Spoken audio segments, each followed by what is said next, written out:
आप सभी को प्रणाम। डिवाइन यूथ इंडिया चैनल में आप सभी का स्वागत है। दोस्तों, सावन के महीने में सावन सोमवार व्रत की कथा सुनने से सभी मनोकामनाएं पूर्ण होती हैं। यह कथा बहुत ही प्राचीन काल की है। इस महान कथा को प्रत्येक शिव भक्त को सुनना चाहिए। इस कथा को आप सब भी सुने और भगवान शिव की कृपा अमृत पाए। दोस्तों, आपसे निवेदन है, पूरी कथा अवश्य सुने, बीच में न छोड़े। इस कथा का वर्णन शिव पुराण में किया गया है। दोस्तों, एक समय की बात है, किसी नगर में एक साहूकार रहता था। उसके पास धन और संपदा की कमी नहीं थी, फिर भी वह बहुत दुखी रहता था क्योंकि उनकी कोई संतान नहीं थी। एक दिन एक महान ब्राह्मण संत उनके द्वार पर आते हैं और उन्हें सोमवार का व्रत करने का सुझाव देते हैं। तब साहूकार और उसकी पत्नी पूरी श्रद्धा, भक्ति भाव, निष्ठा से प्रत्येक सोमवार शिव मंदिर जाकर विधि पूर्वक पूजा अर्चना करने लगे। साहूकार और उसकी पत्नी की भक्ति देखकर माता पार्वती बहुत प्रसन्न हुई और उन्होंने शिव जी से प्रार्थना की। बहुत समय से साहूकार और उसकी पत्नी सोमवार का व्रत कर रहे हैं, उन्हें उनकी भक्ति का फल जरूर मिलना चाहिए। तब शिव जी माता पार्वती जी से कहते हैं, हे महामाया, इस संसार में सभी प्राणी अपने पिछले जन्म के कर्मों का फल भोगते हैं। यह साहूकार भी अपने पिछले जन्म के कर्मों का फल भोग रहा है, यही इसकी नियति है। फिर माता पार्वती कहती हैं, हे प्रभु, इस संसार का कोई भी कार्य आपके लिए असंभव नहीं है। आप स्वयं महाकाल हैं। स्वयं मृत्यु भी आपकी आज्ञा का पालन करती है। आप बड़े बड़े पापियों को भी माफ कर देते हैं। इस भक्त के भी पिछले जन्म के कर्मों को माफ कर इसकी मनोकामना को पूर्ण करिए। माता पार्वती के बार बार आग्रह करने पर भगवान शिव साहूकार की प्रार्थना को सुनने के लिए तैयार हो जाते हैं और एक दिन सोमवार को स्वप्न में दर्शन देकर पुत्र प्राप्ति का वरदान देते हैं और कहते हैं, तुम्हारे पुत्र की आयु मात्र 12 वर्ष होगी। उसके बाद तुम्हारा पुत्र कैलाश आ जाएगा। सुबह उठने के बाद साहूकार अपनी पत्नी को स्वप्न की बात बताता है। दोनों न तो खुश होते हैं और न तो मन की इच्छा समझकर स्वीकार करके फिर से शिव भक्ति में लग जाते हैं। कुछ समय बाद साहूकार को पुत्र प्राप्ति हुई। खूब धूमधाम से उत्सव मनाया, लेकिन मन ही मन वह जानता था कि उसके पुत्र की आयु पहले ही निश्चित की गई है। जब साहूकार का पुत्र 11 वर्ष का हुआ तो उसने उसे काशी में विद्या ग्रहण करने के लिए भेज दिया। उसे लगा वहाँ के संतों के सानिध्य में रहेगा तो ईश्वर की कृपा होगी, इसलिए उसके मामा को बुलाकर बहुत सारा धन देकर काशी में पढ़ने के लिए भेज दिया और कहा कि रास्ते में जो भी संत मिले उसकी सेवा करना, दान धर्म करना, जहाँ भी शिव जी का मंदिर हो वहाँ शिव पूजा करते हुए जाना। फिर पिता से आज्ञा लेकर मामा और बेटा दोनों काशी की ओर निकल गए। रास्ते में एक नगर मिला जहाँ एक राजकुमारी का विवाह एक राजकुमार से हो रहा था, लेकिन वह राजकुमार एक आंख से काना था। इसी कारण से राजकुमार के पिता ने एक योजना बनाई। विवाह के समय अपने पुत्र के स्थान पर किसी सुंदर बालक को बिठा देगा ताकि राजकुमारी विवाह के लिए इनकार न करे। उसी समय साहूकार का बेटा और उसका मामा पहुंच गए। तब राजकुमार के पिता ने साहूकार के पुत्र को कहा, तुम मेरे बेटे के स्थान पर बैठ जाओ, तुम्हें बहुत सारा धन दूंगा। साहूकार के बेटे ने हाँ कर दिया और उसका विवाह राजकुमारी के साथ हो गया। लेकिन साहूकार को यह बात बुरी लगी।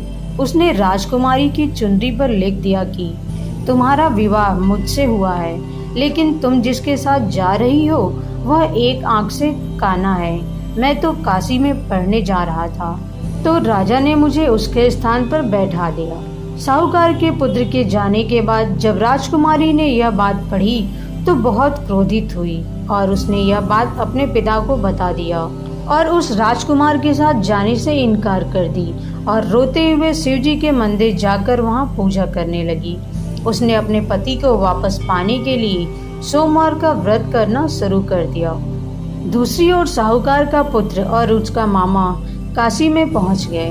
वहां पहुंचने के बाद उन्होंने कई साधु संतों की सेवा, दान धर्म करने लगे। जब साहूकार के पुत्र की आयु 12 वर्ष हुई तो उसके मामा ने काशी में एक यज्ञ का आयोजन किया।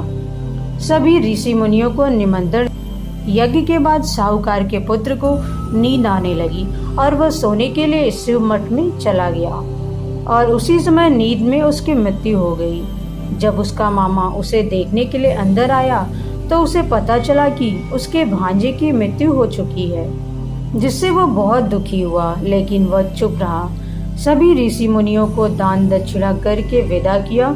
उसके बाद वह बहुत जोर जोर से विलाप करके रोने लगा और भगवान शिव और माता पार्वती को पुकारने लगा।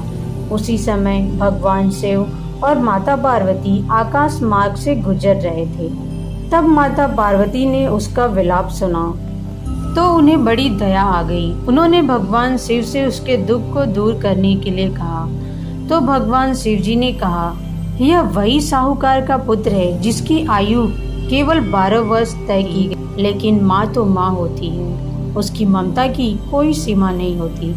इसलिए माता पार्वती वात्सल्य भाव से विभोर होकर शिव जी से प्रार्थना करने लगी, देखिए प्रभु, उस बालक का मामा बहुत बड़ा शिव भक्त है। उस साहूकार के पुत्र की पत्नी भी सोमवार व्रत कर रही है और अपने पति की राह देख रही है। उसकी माता भी अपने घर उसकी राह देख रही है। आप अपने इतने सारे भक्तों को कैसे दीन स्थिति में छोड़ सकते हैं? यह सभी उसके वियोग में प्राण त्याग देंगे।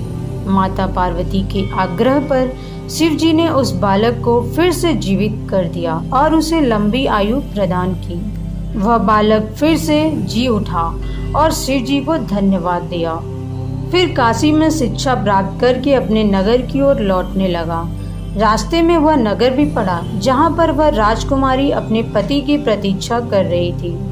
फिर राजा को जब इस चमत्कार का पता चला तो उसने अपनी पुत्री का विवाह उस साहूकार के पुत्र के साथ कर दिया और बहुत सारा धन धान्य देकर विदा कर दिया। इधर साहूकार और उसकी पत्नी भूखे प्यासे रहकर राह देख रहे थे। उन्होंने यह प्रण रखा था, यदि पुत्र के मृत्यु की खबर आई तो हम भी अपने प्राण त्याग देंगे। लेकिन महादेव की कृपा से उन्हें पुत्र के जीवित होने का समाचार मिला और वे अति प्रसन्न हुए और घर पर पुत्र के आने पर उन्होंने उसका भव्य स्वागत किया। अपनी बहू का भी भव्य स्वागत किया। महादेव के मंदिर में जाकर पूजा अर्चना की। फिर एक दिन साहूकार को स्वप्न में आकर शिव जी ने कहा, तुम्हारे सोमवार व्रत करने से प्रसन्न होकर तुम्हारे पुत्र को पुनः जीवन दान दिया। जो भी तुम्हारे इस कथा को सुनेगा उसकी हर मनोकामना पूर्ण होगी और उसे मृत्यु का भी भय नहीं रहेगा। इसलिए दोस्तों, जो भी सोमवार का व्रत रहेगा, इस कथा को सुनेगा, भगवान शिव उसकी मनोकामना पूर्ण करेंगे। आपको यह कथा कैसी लगी कमेंट करके जरूर बताएं। सभी शिव भक्त हर हर महादेव जरूर लिखें। साथ ही अन्य शिव भक्तों तक वीडियो को शेयर करें, चैनल को सब्सक्राइब करें। धन्यवाद। हर हर महादेव।